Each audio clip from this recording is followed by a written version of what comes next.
ሰላም ጤና ይስጥልኝ። የአንድ ዩቲዩብ ነው።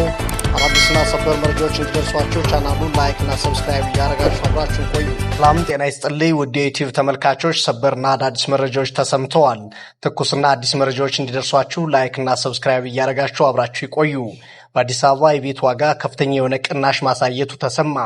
የመሃል አዲስ አበባ ነዋሪዎች ቤታቸውን ሽጠው ወደ ዳር ለመውጣት ባሳዩት ሰፊ ፍላጎት የተነሳ የመኖሪያ ቤት ዋጋ መቀነሱ ተነግሯል። ይህ ሁኔታ ደግሞ ቤት መግዛት ለሚፈልጉና በተለይም ውጭ ሀገር ለሚኖሩ ኢትዮጵያውያን ትልቅ ዕድል የፈጠረ ሆኗል ተብሏል። በሌላ ዜና የአሜሪካ መንግስት በሚስጥር ይዟቸው የነበረውን በራሪ አካላት ወይም ዩፎ ይፋ ማውጣቱ ተነግሯል።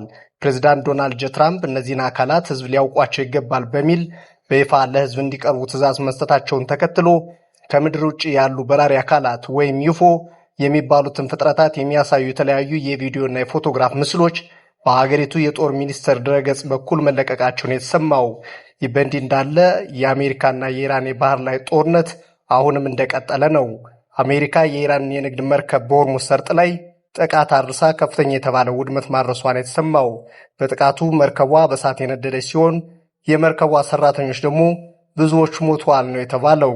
ባህር ውስጥ የተፉ አስከሬኖችን ለማውጣት የባህር ውስጥ ፍለጋውም እንደቀጠለ ነው ተብሏል።